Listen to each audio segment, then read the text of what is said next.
Salut à tous, on se retrouve pour l'épisode 1712 du Zap Image. On commence aujourd'hui bien sûr en ce mercredi 26 janvier avec quelques anniversaires. On commence tout d'abord avec José Mourinho. Il fête aujourd'hui ses 59 ans, le coach portugais. Regardez tout ce qu'il a remporté, donc 3 fois la Première Ligue, 2 fois la Ligue des Champions, 2 fois la Ligue Europa, 2 fois la Serie A, une FA Cup, une Liga, une Coupe du Roi, une Coupe du Portugal par exemple, bien sûr en gros trophée. Bon anniversaire au coach actuellement de l'AS Roma.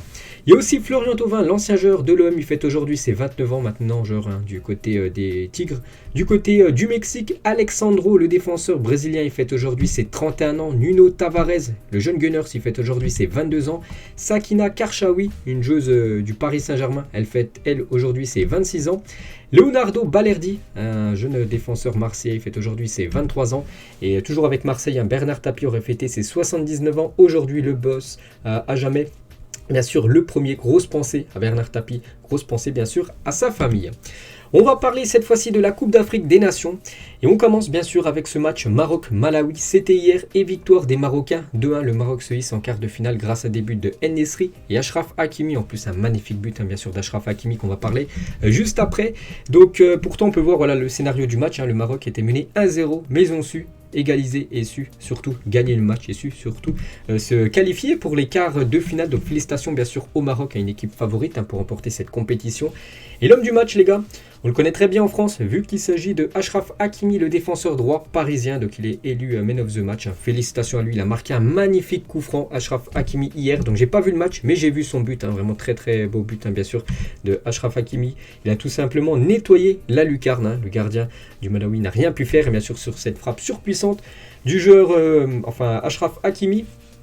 Et sur Canal Plus Sport Afrique, je vais en parler avec Messi et Neymar. Pourquoi voilà cette déclaration de Achraf Hakimi? Parce que vous savez qu'il joue du côté du PSG avec Messi et Neymar. Et Messi et Neymar, c'est les deux tireurs de coups francs du côté de Paris, ça qui marque peu sur coup de pied arrêté quand même.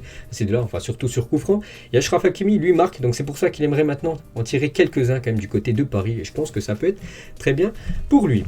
Une déclaration, un tweet de Kylian Mbappé les gars, donc il a mis Achraf Hakimi best RB, donc en gros meilleur défenseur droit au monde. Bonne soirée les gars. Donc voilà, Mbappé bien sûr a dû être devant sa télé hier, il a dû regarder ce match à Maroc-Malawi, il a dû être de nouveau impressionné bien sûr par la performance et surtout par ce but de Achraf Hakimi. Et Hakimi a répondu ça me rend fier d'entendre ce genre de choses d'un tel joueur bien sûr, les vrais reconnaissent les vrais. Il y a beaucoup de respect entre le Marocain et le joueur français. La complicité entre le coach Vaïd, donc le coach marocain, et Hakimi et Bouffal, bien sûr, on peut voir les trois au micro de Bein Sport à la fin du match. Très heureux, bien sûr, par rapport à cette qualification. Et Vaïd, il a dit en première mi-temps, on a fait un très bon match, mais on a manqué d'efficacité. Mais j'étais toujours confiant. Je savais qu'il y aurait un deuxième but. On mérite notre qualification. Et il parle aussi, je suis toujours resté confiant, on ne dit pas qu'on est les meilleurs, qu'on est les plus beaux, qu'on joue le meilleur football, on est dans la modestie, mais derrière nous, il y a beaucoup de travail et de détermination bien sûr pour Vaïd Halilhodžić.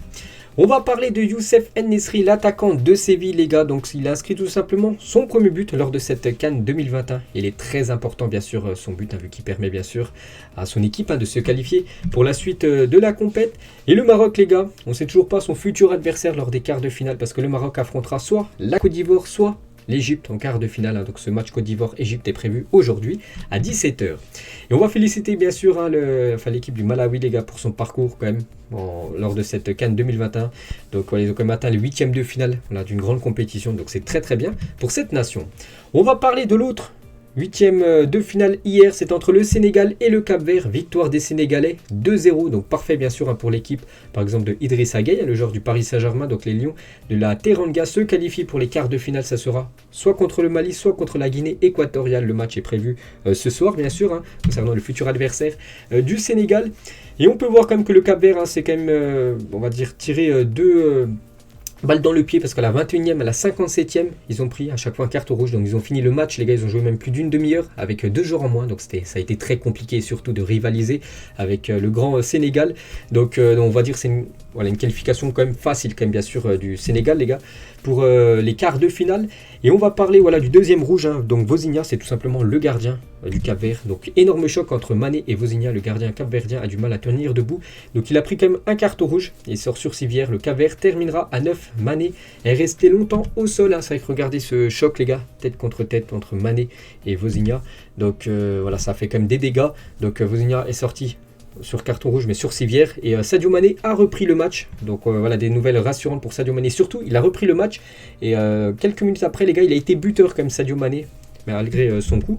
Mais voilà, il est quand même sorti, les gars, après. Sadio Mané, parce qu'il avait la tête qui tournait. Et on peut voir que Sadio Mané et Vozinha vont bien après le choc violent lors du 8e de finale. Voilà, les deux ont pris une photo ensemble, bien sûr, à l'hôpital. Et du coup, donc, il a marqué à la 63e minute exactement, Sadio Mané à la 68e minute. Donc il est sorti, comme j'ai dit, il avait la tête qui tournait. Et du coup, c'est Bamba Dieng, je reconnais très bien aussi en France, vu qu'il évolue du côté de l'OM, qu'il a remplacé. On peut voir que Bamba Dieng, les gars, il a tout simplement inscrit son premier but avec l'équipe du Sénégal. Voilà, donc félicitations à lui. On peut voir quelques photos du but, bien sûr, de Bamba Dieng, les gars, qui a trompé le gardien du Cap-Vert. On va parler toujours du Sénégal, pour vous dire que c'est une équipe. Bon, elle n'a pas marqué énormément de buts, à part les deux hier, sinon c'était seulement un but contre le Zimbabwe. Sinon, voilà, c'était moyen, mais c'est surtout une stat qui frappe les gars en voyant les derniers résultats du Sénégal. C'est que cette équipe a toujours pas pris de but lors de cette CAN. Edouard Mendy et sa sélection du Sénégal n'ont toujours pas encaissé le moindre but dans cette CAN. On sait que Edouard Mendy, les gars, fait beaucoup de clean sheet du côté de Chelsea. C'est la même chose du côté du Sénégal. Et le Sénégal a vraiment une équipe régulière lors des CAN. Pourquoi? Parce qu'elle atteint les quarts de finale pour la 4e fois de suite, cette équipe du Sénégal. Donc les deux résultats hier, donc voilà, on a parlé juste avant, bien sûr. On peut voir le tableau d'écart qui se complète petit à petit. Donc voilà, on connaît déjà 2 affiches des quarts de finale. Les 2 autres seront décidées, bien sûr, dans la journée. On peut voir le programme du jour, donc 17h Côte d'Ivoire, Égypte, bien sûr. Pour moi, c'est pratiquement la plus grosse affiche, bien sûr, de ces 8e de finale. Et à 20h ce soir, le Mali contre la Guinée équatoriale, bien sûr, on en reparlera demain. On va parler du président de la CAF, donc Mostépé, présente ses sincères condoléances aux familles des spectateurs décédés. Hier, on avait parlé, les gars, qu'il y avait une bousculade avant le match Cameroun-Comores. Et il y avait eu même des morts, bien sûr. Donc voilà, le président de la CAF, bien sûr, voilà, on a fait un petit message, les gars, pour les familles des victimes de ce drame. Donc il a quand même bien fait, voilà, de présenter ses condoléances. On va parler du message d'Al Adur sur Instagram après son énorme prestation comme gardien. Donc hier, donc c'était avant-hier, voilà, face au Cameroun. Donc il a mis ce message, n'oubliez pas que lui c'est un joueur de champ, normalement il est latéral et il a joué gardien de but contre l'équipe du Cameroun. Merci à tous pour vos messages, je vais essayer de répondre à tout le monde. Mais bon, j'annonce déjà que celui qui me dit que je suis meilleur gardien que joueur de champ, je le bloque direct. Parce que lui, bien sûr, il préfère être quand même, joueur de champ que gardien. Mais peut-être qu'il y en a qui ont vu qu'il était plutôt bon au cage et qui vont lui conseiller maintenant d'être gardien.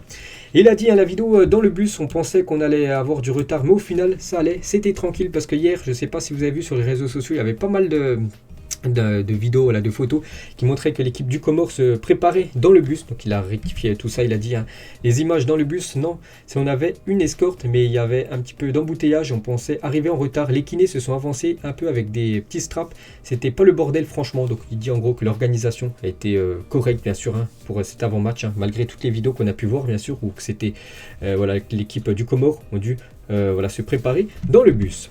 On va parler de Youssouf Changama, c'est tout simplement le buteur comorien, en plus élu homme du match lors de ce Cameroun-Comore.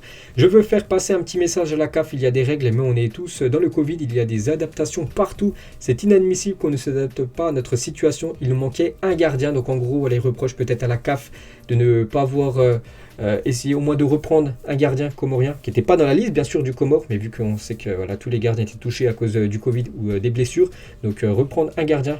Voilà, s'adapter en gros à la situation, voilà, c'est ce que dit Changama. On n'est pas là pour incriminer qui que ce soit. La CAF ou le Cameroun, on est content d'être à la compétition. Être à la CAN est une grande fierté. Être en 8e dans ces conditions est une fierté énorme. Il faut continuer à exploiter ce talent et travailler bien sûr pour revenir. Donc voilà la déclaration de ce joueur. On va parler de Sébastien Haller, donc à 17h, la Côte d'Ivoire contre l'Égypte. Bien sûr, Haller sera certainement titulaire s'il n'est pas blessé. Et il va amener tout simplement son pays le plus haut possible. Donc le plus haut possible, on pense directement bien sûr à remporter cette CAN. Et on peut voir le programme du jour. Donc on a parlé des 2 matchs lors de cette CAN, bien sûr. Et en France, il y a 2 affiches ce soir en Ligue 2, Quevilly, Amiens.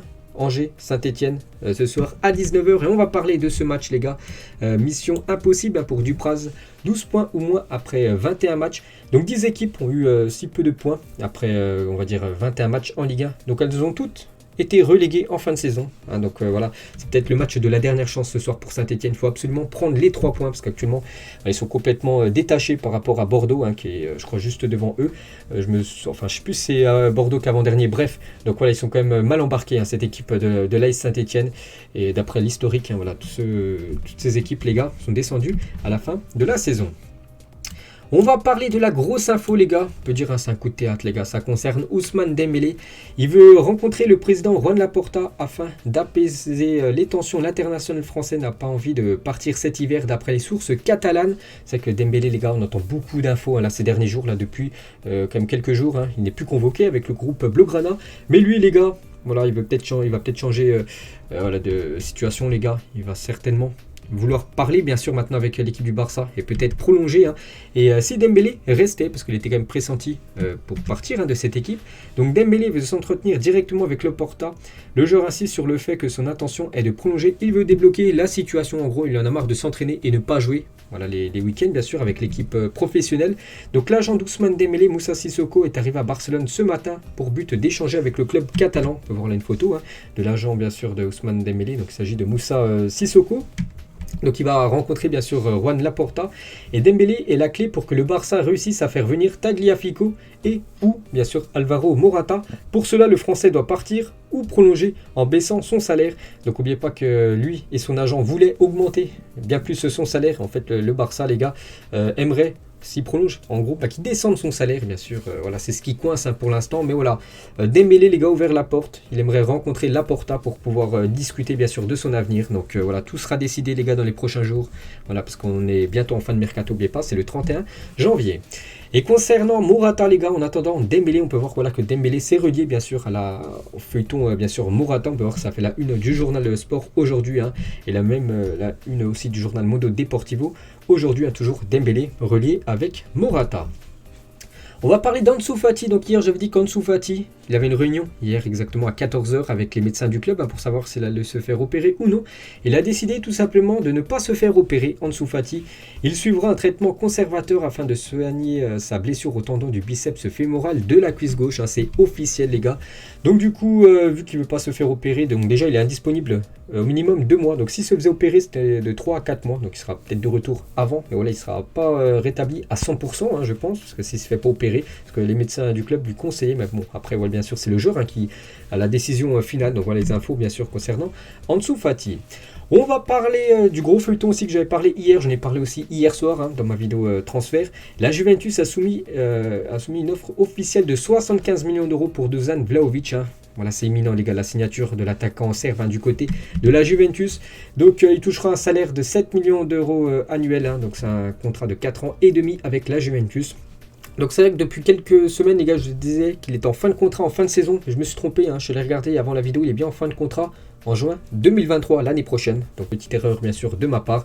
Donc, c'est pour ça qu'il coûte encore une sacrée somme, bien sûr, Vlahovic. Et un petit récapitulatif, les gars, de sa carrière. Avant, il joue au Partizan Belgrade, c'est en Serbie. Fiorentina depuis 2018. On peut voir que ça a été compliqué. Ses débuts, 0 but. Ensuite, 6 buts. Là, 27 buts la saison dernière. Il a 17 buts, mais bon, en seulement 21 matchs. Donc, voilà, c'est un grand attaquant, bien sûr. Un attaquant pour l'avenir. Et il est très jeune, il a seulement 21 ans. Voilà, ce joueur, Vlahovic, les gars, qui devrait signer là dans les prochaines heures du côté de la Juventus Turin. Et du côté de la Fiorentina, ça passe pas, les gars, vu que la Fiorentina va perdre un attaquant vedette, on peut dire. Annonce à la Juventus avec insistance, Dusan Vlahovic a vu les ultras de la Fiorentina installer une banderole qui lui est destinée. Le respect ne s'achète pas avec les buts. Vlahovic. Vous pouvez voir l'insulte après. Vous pouvez voir aussi ces autres insultes que je ne vais pas dire, les gars. Voilà, c'est les banderoles du côté de Florence, donc du côté de la Fiorentina, bien sûr, en rapport à Vlahovic, qui va quitter, bien sûr, cette équipe pour rejoindre la Juventus. Toujours avec la Juventus, donc Furio Valsaregui, donc au micro de Radio Kiss Kiss. Donc Dybala va rejoindre l'Inter Milan, c'est une excellente signature pour les Nerazzurri. C'est déjà fait, d'après cette personne, il y a un mois, il avait annoncé le départ de Vlahovic à la Juve. Bon, c'est pas encore fait, on sait que c'est imminent, bien sûr. Et il dit que voilà, Dybala, les gars, il devrait lui quitter cette équipe de la Juventus pour rejoindre l'Inter Milan. Officiel, Roy Hodgson est le nouveau coach de Watford. Hier, on a parlé que Claudio Ranieri viré de Watford à cause des derniers résultats. N'oubliez pas, sur les 13 derniers matchs, 10 défaites pour Watford, du coup il a sauté Ranieri. Et du coup, voilà, Watford a déjà son nouveau coach, ça sera ce coach. Donc lui, il a 74 ans et on peut voir qu'il a été sélectionneur de l'Angleterre entre 2012 et 2016. Donc du coup, il succède à Claudio Ranieri. On va parler de Newcastle, les gars, qui a fait une offre de 36 millions d'euros pour Bruno Guimaraes. Les Magpies lui proposent de multiplier par 4 son salaire du côté de l'Angleterre et ça devrait se faire. Les gars, Lyon devra accepter bien sûr l'offre tout simplement de Newcastle. Je me souviens plus exactement combien avait coûté Guimaraes, mais voilà, ils vont déjà faire une plus-value parce que ils n'avaient pas déboursé autant d'argent bien sûr l'équipe de Lyon pour acheter le joueur brésilien et c'est plutôt pas mal pour le joueur vu qu'il va avoir bien sûr son salaire multiplié par 4. Ndombele ne veut que Paris. Le Français a, selon le journal L'Équipe, demandé à la direction des Spurs de mettre en attente toutes les autres propositions, espérant que l'opportunité PSG se concrétise. L'approche du Bayer Leverkusen a ainsi été mis en stand-by. Donc moi je pense les gars que ça va se faire. Les gars, il reste encore 5 jours de mercato hivernal. Je pense que ça sera peut-être la seule recrue du Paris Saint-Germain pendant ce mercato hivernal. Ça sera Tanguy Ndombele. Il reste encore quelques jours. Je pense que ça se fera. Anthony Martial, les gars, on a parlé hier dans ma vidéo. Voilà, rumeur de transfert bien sûr, et je vous avais dit que c'était imminent, et voilà, c'est bien officiel, il vient d'arriver à Séville, c'était hier, et c'est bien officiel, il s'engage avec Séville jusqu'à la fin de la saison. Anthony Martial, bonne chance à lui bien sûr pour le joueur français. On va parler de Blaise Matuidi, et l'Inter Miami n'a pas inscrit Matuidi pour la saison à venir, encourage à partir, il n'a pas été inscrit par l'Inter Miami, donc pour cette future saison, il est probable que les deux parties aient trouvé un accord, mais il n'y a encore pas eu de communication officielle, donc voilà, lui c'est imminent, il devrait quitter bien sûr cette équipe de MLS. On parle de 3 peut-être, son ancien club qui pourrait peut-être l'accueillir. Et si vous voulez avoir toutes les autres infos, parce qu'il y a beaucoup d'infos transferts les gars, je les dis pas toutes les gars dans ces vidéos, là j'en dis quelques-unes bien sûr, c'est toujours sur ma chaîne BizBiz Mercato, donc hier soir j'ai sorti une vidéo les gars, voilà, qui vous a plu, parce qu'il y a déjà pas mal de vues. N'hésitez pas les gars, c'est en description bien sûr pour ceux qui veulent voir tous les transferts. On va parler de Kylian Mbappé qui s'est rendu à Montpellier afin de participer au tournage du concert des Enfoirés qui sera diffusé au mois de mars. Donc une petite info concernant Kylian Mbappé. On va parler de Erling Haaland et Puma et Adidas sont en concurrence pour devenir l'équipementier de Haaland. Puma serait en pole position avec une proposition de 8 millions d'euros par saison, bien sûr en plus de son gros salaire qui va toucher certainement déjà à Dortmund et certainement dans son futur club, donc le jackpot bien sûr pour la star norvégienne. Et actuellement les gars, j'avais dit hier, il était blessé et on connaît sa blessure, il souffre d'une déchirure musculaire, donc on ne sait toujours pas combien de temps sera disponible, ça devrait être au minimum quelques semaines. L'agent de Moukoko les gars, c'est qu'on n'entend plus trop parler de Moukoko. Ce n'est pas une évidence que Youssoupha prolonge au BVB. Oui, la concurrence au BVB est bien sûr féroce, mais le temps de jeu dont il a besoin au stade actuel de sa carrière, il n'arrive guère à Dortmund pour le moment. Donc en gros, il joue très peu du côté de Dortmund. C'est vrai que lui, il avait des stats énormes dans les catégories jeunes du Borussia Dortmund, mais là, avec l'équipe professionnelle, c'est un peu plus compliqué. Et voilà, l'agent de Moukoko dit en gros que le joueur pourrait tout simplement quitter cette équipe de Dortmund. On va parler des incidents qui se passent actuellement dans le championnat anglais. On sait qu'il y en a beaucoup en France. Vous vous souvenez de l'Olympico avec les bouteilles jetées, tout ça. Et on peut voir en première ligue, les violences se multiplient. 759 incidents, plus 36% par rapport à 2019-2020. Plus de 802 arrestations. C'est tout simplement un record. On peut voir là que c'est plutôt chaud actuellement en Angleterre. On va parler du prochain match de l'OM en Europa Conference League. Donc W9 diffusera la rencontre à Karabag OM en Conference League le 17 février prochain. Donc une petite info concernant l'OM. On va parler de Christian Eriksen, des nouvelles les gars, de l'ancien joueur de l'Inter actuellement sans contrat, il devrait peut-être aller du côté de Brentford, mais actuellement il s'entraîne du côté de l'Ajax Amsterdam pour se maintenir en forme. Voilà une petite photo qui fait plaisir bien sûr par rapport surtout au malaise qu'il avait eu lors du dernier Euro. Des nouvelles de Jan Oblak qui est positif au Covid-19, le gardien de l'Atlético, bon rétablissement surtout à lui. Lovren les gars, répondant à la question d'un fan, quel est le meilleur joueur que tu as affronté? Disons Karim Benzema bien sûr, il a eu beaucoup de mal contre Karim Benzema. On a une petite photo lors de la finale de la Ligue des Champions 2018. Et Ancelotti les gars, par rapport à Karim Benzema, il est peut-être en faute par rapport à son penalty loupé contre Etche. C'est aussi de ma faute si Benzema a raté son penalty pendant la semaine. Je lui ai dit, il te surveille beaucoup, peut-être que tu devrais changer ton penalty, donc la direction en gros. Il l'a changé, c'est de ma faute, j'aurais dû me taire. Voilà, peut-être Benzema a voulu changer, parce qu'avant c'est vrai qu'il faisait petit plat du pied tranquillement, mais là il a tenté la lucarne et il n'a pas cadré, et c'est peut-être à cause de la déclaration bien sûr d'Ancelotti à l'entraînement. Et toujours avec Karim Benzema, donc l'objectif de Karim Benzema est d'être prêt pour le 8e de finale de Ligue des Champions contre le Paris Saint-Germain. Il n'est pas exclu qu'il puisse être disponible pour affronter Bilbao. Mais s'il n'est pas à 100%, Ancelotti ne prendra aucun risque bien sûr avec le joueur. Bon, Benzema actuellement les gars, il a passé des IRM hier, donc voilà, pour diagnostiquer avec précision son problème musculaire. Donc voilà, bon rétablissement à lui. On va parler de Neymar. Donc hier, je vous avais dit que le 25 janvier, donc c'était hier, le documentaire sur Neymar, le chaos parfait, sortait sur Netflix. J'ai toujours pas vu le documentaire. Je le regardais certainement là dans les futurs jours. Et juste quelques déclarations pour pas tout spoil bien sûr. Donc ça a été un supporter à l'époque du Real Madrid. Neymar, on peut le voir avec son maillot Real Madrid numéro 7. Et Neymar, les gars, aurait dû signer au Real Madrid en 2006 et ce pour la somme de 60 000 euros. Le contrat n'a finalement jamais été signé car l'ancien président du Real Madrid, Fernando Martin Alvarez, a refusé de payer cette somme de 60 000 euros. Il ne voulait pas débourser autant d'argent pour un jeune joueur. Voilà. Après, on peut voir qu'il s'est trompé, bien sûr, vu que maintenant c'est une star, bien sûr, Neymar. Et quelques déclarations dans son documentaire, les gars. Messi l'a dit, je ne sais pas pourquoi Neymar a quitté le Barça, il ne me l'a jamais dit, et Suarez aussi. J'ai essayé de lui parler, mais il n'a jamais voulu me dire voilà pourquoi il a quitté tout simplement cette équipe du Barça. Enfin, moi j'ai ma petite idée, je pense beaucoup aussi, c'est peut-être par rapport au salaire que proposait bien sûr l'équipe du Paris Saint-Germain. Et dans ce documentaire, il a dit je voulais revenir au Barça car je savais que j'étais heureux là-bas, je n'avais rien contre Paris et les supporters, je voulais être heureux bien sûr. Ça c'est par rapport, je crois il y a 2-3 ans où Neymar avait fait le forcing pour quitter le PSG, faire son retour du côté de Barcelone, mais actuellement il se plaît très bien bien sûr du côté de Paris. On va parler du FC Barcelone et l'application musicale Spotify est sur le point de devenir le sponsor principal du FC Barcelone. L'actuel sponsor principal est la marque Rakuten en plein milieu du maillot du Barça. Donc voilà, Spotify pour être le futur sponsor. Voilà, ça pourrait être un maillot comme ça, par exemple, le futur maillot du FC Barcelone. Donc ça c'est le maillot extérieur pour la prochaine saison avec le sponsor Spotify à la place de Rakuten ou peut-être Vegan Nation.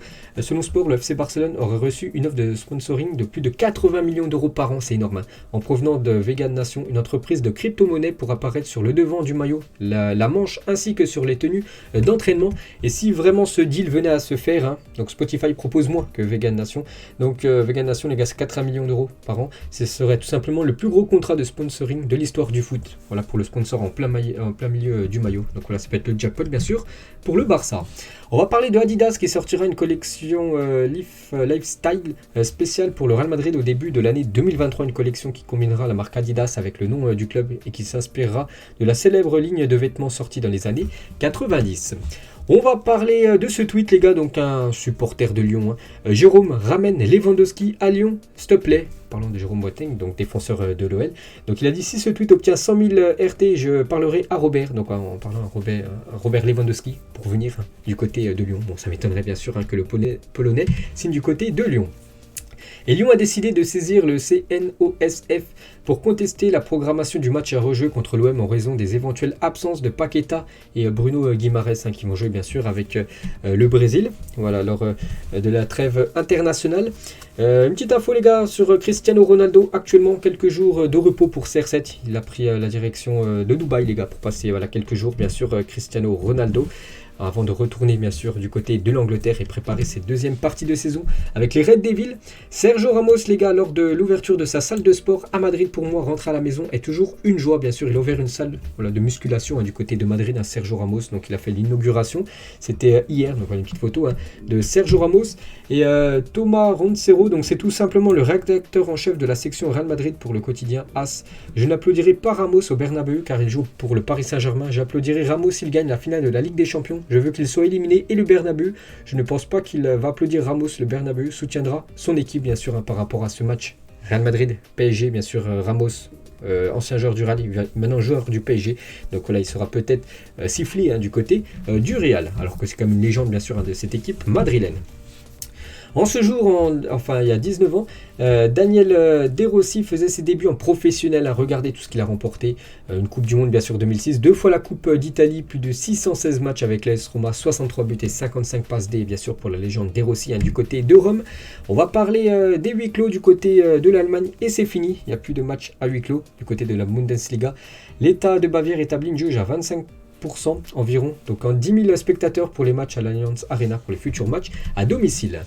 Rien ne va plus les gars pour Lorient, donc sur les 15 derniers matchs, l'équipe de Lorient les gars, il n'y a aucune victoire, hein, c'est une catastrophe. C'est eux avant-dernier, tout à l'heure, je ne savais pas c'était qui, je crois que c'était Bordeaux, mais c'est plutôt Lorient qui est juste devant, on va dire, l'équipe de Saint-Etienne. Et regardez les 15 derniers matchs de Lorient les gars, il y a eu quelques matchs nuls, beaucoup de défaites et aucune victoire, donc voilà, ils se dirigent tout droit en Ligue 2. En raison de la blessure de Donnarumma et la sélection de Keylor Navas avec le Costa Rica, le PSG n'aura donc pas ses deux principaux gardiens pour le match de la semaine prochaine contre Nice.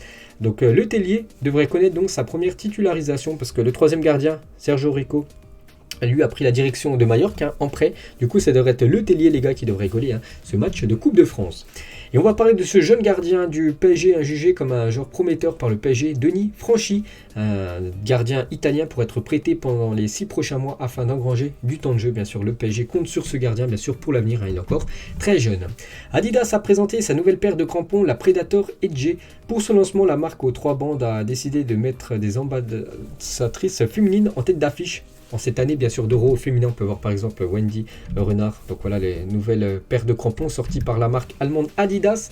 Rodrigo, les gars, par rapport à Luka Modric, nous parlions. Il a découvert que mon père n'avait qu'un an de plus que lui. Et depuis, eh bien, c'est mon père. C'est un plaisir de jouer avec lui. Nous avons une excellente relation, bien sûr, entre le joueur brésilien et le joueur croate. On va parler de Vini Junior, qui est le joueur ayant complété, donc en gros réalisé le plus de dribbles cette saison en Liga 65 et le 4e parmi les 5 grands championnats européens derrière Alan, Adama Traoré et Mbappé. Pour vous dire voilà, que niveau dribble, bien sûr, Vini les gars, c'est tout simplement l'un des meilleurs au monde. Une photo de Achraf Hakimi, le buteur marocain hier à l'époque quand il évoluait du côté du Real Madrid. C'est vrai qu'il a fait quelques clubs comme le Real Dortmund, il a joué aussi du côté de l'Inter et maintenant du côté de Paris, bien sûr, Achraf Hakimi. Peut-être un jour il fera son retour du côté du Real Madrid. Et on finit les gars aujourd'hui avec le Real, le Santiago Bernabéu en plein travaux. Vous savez que ce stade actuellement en travaux devrait être prêt fin d'année. Regardez actuellement l'avancée des travaux, bien sûr, le toit qui commence à être fini. Donc va être tout simplement magnifique ce nouveau Bernabéu. Donc voilà les gars, la fin de cet épisode. Comme d'habitude, j'espère avoir été complet sur tout ce qui s'est passé hier. On se retrouve demain les gars, comme d'habitude, aux alentours des 12h30 les gars, pour la prochaine vidéo. Bonne journée à vous et à plus tard.